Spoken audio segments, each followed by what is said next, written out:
Bismillahirrahmanirrahim. Assalamualaikum. Tes, tes, tes, tes, tes. Bismillahirrahmanirrahim. Om Swastiastu, Namo Buddhaya, Salam Kebajikan, Rahayu. Selamat pagi Bapak dan Ibu yang sudah hadir pada kesempatan pagi hari ini dalam kegiatan webinar implementasi aksi nyata dari pelatihan mandiri platform Merdeka Mengajar dengan tema pada kesempatan hari ini adalah kurikulum Merdeka.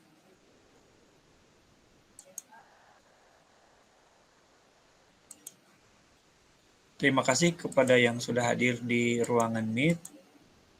Mari kita mulai kegiatan ini, Bapak dan Ibu.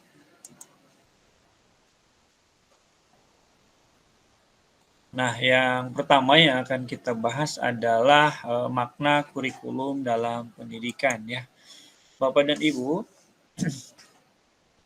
hal yang pertama adalah yang harus kita ingat, kadang-kadang kita abai, Bapak dan Ibu. Jadi, kadang-kadang kita merasa paling bisa, orang yang paling berpengalaman, orang yang paling memiliki kemampuan sebagai guru.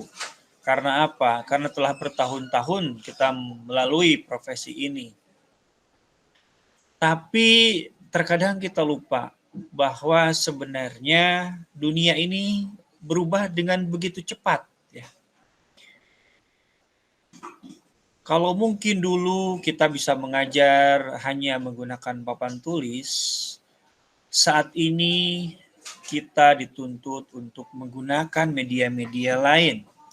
Media digital, media pembelajaran, agar kita bisa menyesuaikan pembelajaran kita sesuai dengan zamannya.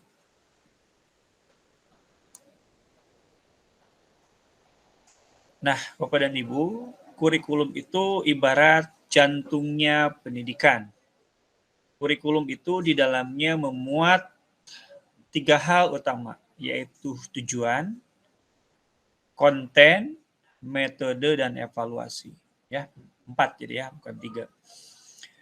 Nah, siswa atau murid merupakan inti ya dari kurikulum. Jadi apapun kurikulumnya, pada dasarnya tujuan utamanya adalah bagaimana untuk memenuhi kebutuhan dari murid-murid kita.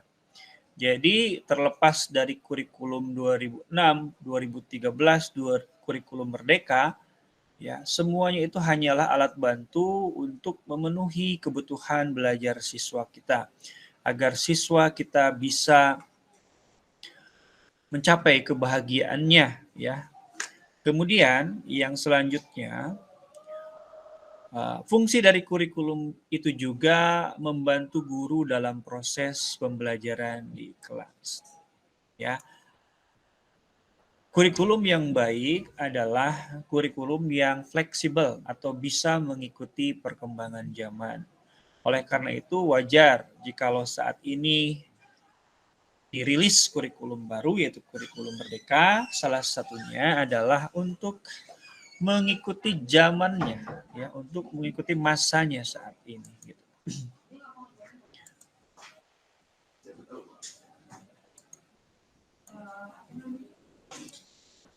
Saya share screen ulang ya.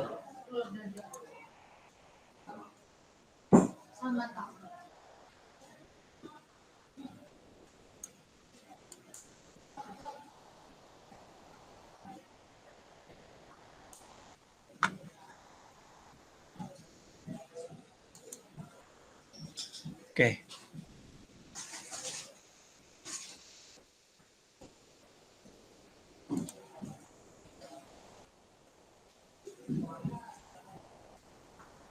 Nah, Bapak dan Ibu, mengapa kurikulum perlu berubah? Seperti yang saya singgung tadi, dunia ini berubah dengan begitu cepatnya. Sedangkan kalau kita pahami bahwa tujuan dari pendidikan itu adalah menuntun segala kodrat anak untuk mencapai kebahagiaan yang setinggi-tingginya. Maka demi menuntun murid untuk mencapai kebahagiaan itu, kurikulum juga harus menyesuaikan dengan keadaan yang ada pada siswa kita. Nah, lalu ada juga pertanyaan, mengapa kurikulum perlu diadaptasi? Ya, karena kurikulum itu ya di setiap sekolah, setiap anak itu memiliki karakteristik yang berbeda-beda ya. Sekali lagi,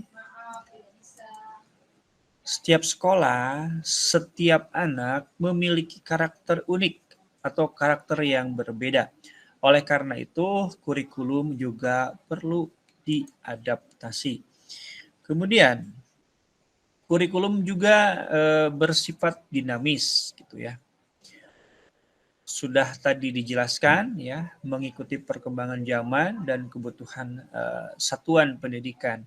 Jadi mungkin ada satuan pendidikan yang satu, ya, pola pembelajarannya itu bisa berbeda dibandingkan dengan sekolah yang lain. Karena apa? Karena setiap sekolah memiliki keunikan masing-masing. Sekolah di Jawa tentu saja akan sangat berbeda dengan sekolah di Papua. Oleh karena itu, kurikulum itu harus juga bersifat dinamis.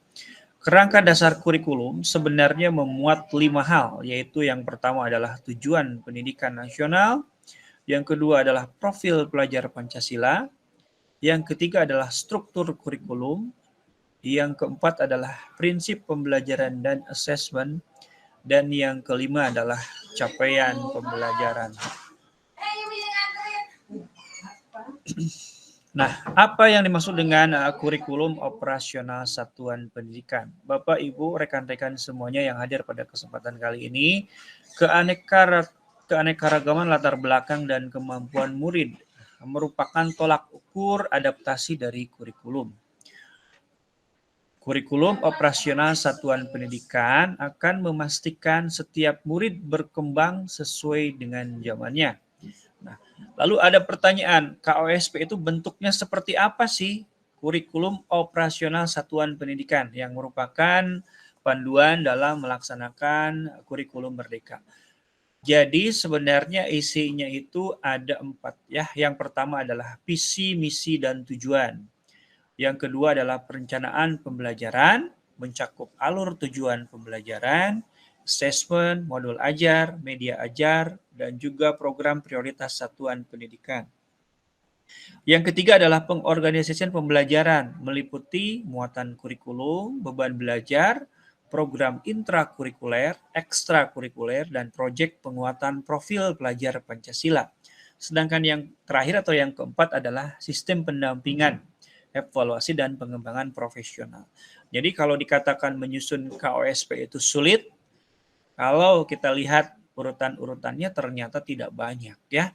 Hanya minimal membuat visi misi, perencanaan pembelajaran, pengorganisasian, dan sistem pendampingan dan evaluasi. Kemudian yang selanjutnya, pembelajaran versi kurikulum merdeka. Bapak dan Ibu, ada 5 prinsip pembelajaran pada kurikulum merdeka. Yang pertama adalah mempertimbangkan capaian pembelajaran saat ini. Yang kedua adalah membangun kapasitas belajar murid menjadi pembelajar sepanjang hayat. Yang ketiga, mendukung perkembangan kognitif dan karakter murid. Yang keempat, menyesuaikan konteks kehidupan murid. Dan yang kelima, mengarah pada masa depan yang berkelanjutan. Nah, lalu apa yang dimaksud dengan capaian pembelajaran? Karena kalau kita berbicara kurikulum merdeka, kita sering mendengar kata-kata capaian pembelajaran. Seperti apa sih capaian pembelajaran? Sederhananya Bapak dan Ibu, capaian pembelajaran itu sama dengan KI dan KD pada kurikulum 2013, kompetensi inti dan kompetensi dasar pada kurikulum 2013. Namun bedanya capaian pembelajaran itu disusun per fase bukan per tahun. Ya. Mengapa per fase? Jadi fase itu tidak mesti satu fase itu 1 tahun. Contoh di SMA kelas 10 dan kelas 11 itu hanya satu fase yaitu fase E gitu. Dan kelas 12 itu baru fase E. Ya. Mengapa harus disusun per fase? Tujuannya adalah agar murid dan guru itu memiliki waktu yang lebih banyak untuk mengembangkan kompetensi dan memperdalam pemahamannya. Ya. Capaian pembelajaran itu memuat dua konten utama, yaitu kompetensi inti dan konten esensial. Ya. Capaian pembelajaran menjadi acuan dalam pembelajaran intrakurikuler. Kompetensi dalam CP diturunkan menjadi TP atau tujuan pembelajaran yang tersusun dalam urutan fase ATP. Nah, jadi sederhananya begini, ya CP itu ditentukan oleh pemerintah ya Bapak dan Ibu ya. CP capaian pembelajaran itu ditentukan pemerintah. Nah, tugas kita guru bagi yang mampu silahkan turunkan menjadi TP ya, menjadi tujuan pembelajaran ya. Dahulu TP itu sudah ditentukan oleh pemerintah gitu. Nah, sekarang itu diberikan kebebasan yang seluas-luasnya ya kepada guru-guru untuk menentukan TP.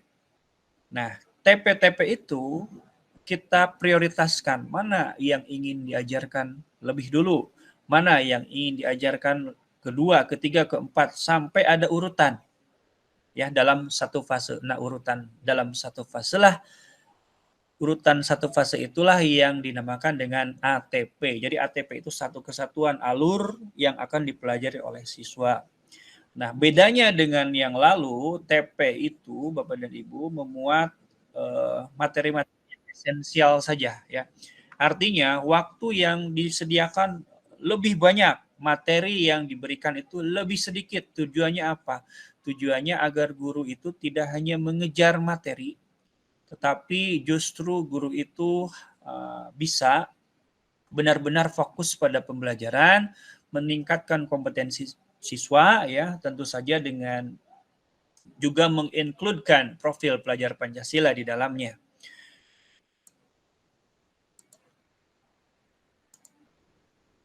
Nah, sebelumnya Bapak dan Ibu dalam kurikulum 2013 itu mengkotak-kotakan antara kognitif psikomotor dengan afektif ya. Ini tidak terjadi pada kurikulum Merdeka ya. Mengapa itu bisa terjadi? Karena yang namanya kompetensi itu sebenarnya sudah mencakup ketiga hal tersebut dan justru tidak membuat kita bingung ya. Pada capaian pembelajaran, kompetensi dibuat sebagai satu kesatuan yang utuh. Kemudian yang selanjutnya, lalu apa kaitannya kompetensi, capaian pembelajaran, dan profil pelajar Pancasila? Rekan-rekan semuanya dalam merencanakan perencanaan pembelajaran senantiasa harus memperhatikan profil pelajar Pancasila, yang mana profil pelajar Pancasila itu memuat ya nilai karakter budaya bangsa dan juga keterampilan abad 21 yang diinkludkan ke dalamnya ya. Yang kita kenal ya dengan yang pertama beriman dan bertakwa kepada Tuhan Yang Maha Esa dan berakhlak mulia. Nah, itu adalah nilai-nilai karakter ya. Mandiri, kreatif, bergotong royong, bernalar kritis dan berkebinekaan global.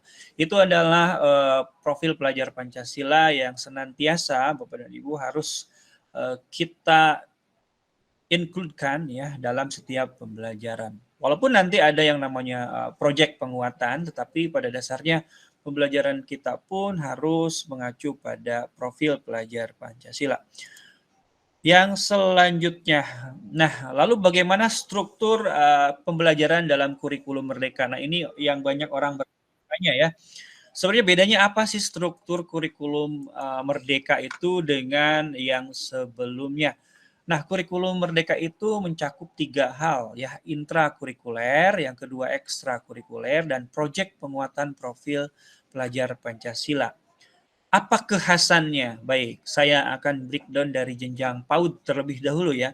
Pada jenjang PAUD itu murid akan belajar melalui kegiatan bermain yang mencakup antara lain literasi, numerasi, agama moral, dan sebagainya. Itu karakteristik pada PAUD. Nah, pada SD apa karakteristiknya? Jadi mata pelajaran IPA dan di IPS itu dilebur menjadi IPAS ya. Kemudian pada jenjang SMP, informatika itu menjadi mata pelajaran yang wajib. Nah, pada jenjang SMP, murid dipersiapkan kepada minat yang menunjang pilihan pendidikan pada jenjang berikutnya. Sehingga di SMA ini mata pelajaran dibagi menjadi mata pelajaran program umum dan peminatan. Nah, pada program peminatan SMA ini, murid diperbolehkan mengambil beberapa mata pelajaran sesuai dengan minat, bakat, dan aspirasinya, meskipun pada mata pelajaran tersebut lintas jurusan. Contohnya yang IPA boleh mengambil mapel-mapel dari jurusan yang lain. Nah, pada jenjang SMK, sekolah dapat mengambil kelompok mata pelajaran vokasi dan prakarya yang berkolaborasi dengan masyarakat dan dunia industri.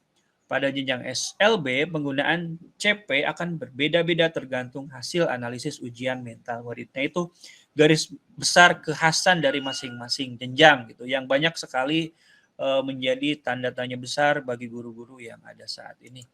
Nah, kemudian yang selanjutnya, lalu apa itu proyek penguatan profil pelajar Pancasila? Nah, ini adalah merupakan yang pertama gaya hidup berkelanjutan ya. Jadi kalau kita bisa melaksanakan P5 ini di sekolah-sekolah nanti, jadi Bapak dan Ibu itu bisa memilih gitu ya dari 7 topik yang sudah disediakan. Yang pertama adalah gaya hidup berkelanjutan, yang kedua kearifan lokal, Bhinneka Tunggal Ika, bangunlah jiwa raganya, suara demokrasi, berekayasa dan berteknologi, membangun NKRI dan kewirausahaan. Mengapa harus ada P5 sih Bapak dan Ibu gitu ya? Bapak dan Ibu, P5 atau Proyek Penguatan Profil Pelajar Pancasila itu adalah sebuah program yang nantinya akan memberikan pembelajaran yang kontekstual, mengasah kemampuan berpikir dan pemecahan masalah kepada murid. Artinya, murid itu tidak hanya belajar berdasarkan materi-materi yang sudah disediakan, tapi juga bisa memecahkan permasalahan-permasalahan yang ada di sekitarnya. Terkadang kita lupa gitu, kita hanya fokus terus pada materi, padahal sebenarnya banyak sekali permasalahan di sekitar kita yang sebenarnya siswa-siswa itu sudah senantiasa harus terbiasa untuk menyelesaikan masalah yang ada di sekitar kita. Contoh misalkan ada sebuah sekolah yang misalkan setiap tahunnya selalu terkena banjir. Nah, murid mungkin bisa meneliti terlebih dahulu mengapa bisa ada banjir di situ, bisa melakukan studi lapangan atau literatur tentang kejadian banjir atau penyebab banjir gitu ya. Kemudian menganalisisnya, mencoba kalau bisa untuk mengurangi dampak banjir itu seperti apa gitu. Nah, itulah yang akan dilakukan. Dan P5 ini sama sekali terpisah dari mapel gitu ya. Nilai-nilainya itu nilai-nilai yang mengacu pada profil pelajar Pancasila ya. Jadi tidak pada keterampilan atau pada aspek kognitif saja. Nah, baik Bapak dan Ibu, itu yang bisa saya sampaikan tentang inti dari kurikulum Merdeka yang sebenarnya kalau kita mau kupas sebenarnya tidak akan habis 1 atau 2 hari gitu ya. Karena di dalamnya itu banyak hal-hal yang memang tentu harus kita pelajari. Nah, Bapak dan Ibu, kalau misalkan Bapak dan Ibu ingin mempelajarinya lebih mendalam, Bapak dan Ibu saya akan berikan sebuah bahan kepada Bapak dan Ibu. Jadi kalau Bapak dan Ibu mempelajari ini, insya Allah nanti Bapak dan Ibu bisa paham terhadap kurikulum Merdeka. Yang pertama, Bapak dan Ibu silahkan Bapak dan Ibu membuka PMM ya, Platform Merdeka Mengajar. Itu adalah materi utamanya terlebih dahulu. PMM ini alamatnya ada di guru.kemdikbud.go.id. Nah, ini dia. Nah, ini ke pelatihan mandiri ini. Nah, ke pelatihan mandiri, kemudian ini ke pelatihan mandiri, kemudian silakan pelajari topik-topiknya dari mulai kurikulum Merdeka, Merdeka Belajar, assessment dan yang lain. Insya Allah Bapak dan Ibu, kalau Bapak dan Ibu sudah mempelajari ini, akan paham tentang apa itu kurikulum merdeka. Nah, untuk memperkuat ini, Bapak dan Ibu bisa ke alamat Linktree, ya, K_merdeka. Ini adalah Linktree yang saya buat, ya. Ini Linktree yang saya buat. Nah, di dalamnya ada berbagai macam materi yang berhubungan dengan kurikulum merdeka. Nah, yang paling penting ada di sini. Nah, ada di pedoman penerapan kurikulum, ya, panduan proyek penguatan profil pelajar Pancasila dengan panduan pembelajaran dan assessment. Ini penting sekali. Ini berupa e-book semuanya, ya. Tebalnya lumayan, ya, agak tebal. Saya sudah print sebenarnya, gitu ya. Sudah print, mana ya print-printannya? Nah, ini apa namanya? Nah, ini ya. Paham insya Allah. Dari mulai rapor, contoh rapornya pun ada gitu ya. Contoh rapornya, contoh proyeknya itu ada. Nah, ini alamatnya di K_merdeka. Ya, K_merdeka. Nah, baik Bapak dan Ibu, kalau ada pertanyaan silahkan raise hand dan ungkapkan. Kalau bisa saya jawab, saya jawab. Kalau tidak bisa saya jawab, mungkin PR bagi saya. Silahkan kalau ada yang ingin ditanyakan, Bapak dan Ibu bisa bertanya.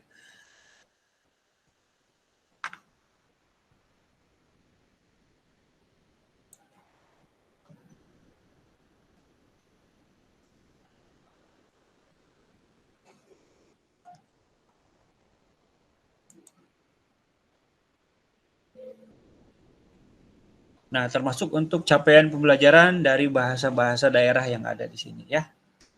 Nah, di sini bahasa daerah yang ada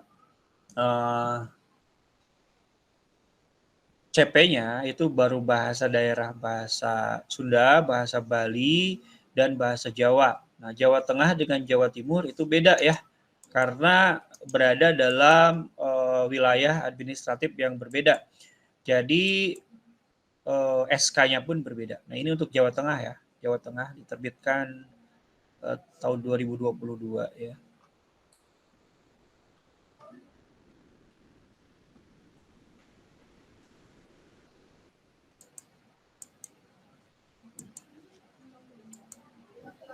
Baik, Bapak dan Ibu, nanti pertanyaan yang masuk pada kolom chat, ya, yang belum mungkin bisa diungkapkan, silahkan Bapak dan Ibu bisa memasukkan pertanyaannya di kolom chat Google Meet, ya. Dan karena waktu kita juga terbatas di jam pelajaran, mungkin untuk sesi kali ini saya akhiri sampai dengan di sini. Bapak dan Ibu bisa mengeksplor lebih sekali lagi tentang kurikulum Merdeka di platform Merdeka Mengajar dan di panduan penilaian dan asesmen dan panduan proyek yang sudah dikeluarkan oleh Kemdikbud. Itu bisa lebih lengkap lagi. Silahkan dipelajari dan mudah-mudahan Bapak dan Ibu yang saat ini telah mendaftar IKM dan yang tahun kemarin mendaftar IKM dan sekolah penggerak, ya, bisa melaksanakan implementasi kurikulum Merdeka ini dengan lancar. Terima kasih. Akhir kata, mohon maaf atas segala kekurangannya. Wabillahi taufiq wal hidayah. Wassalamualaikum warahmatullahi wabarakatuh. Sampai jumpa lagi di lain kesempatan. Terima kasih.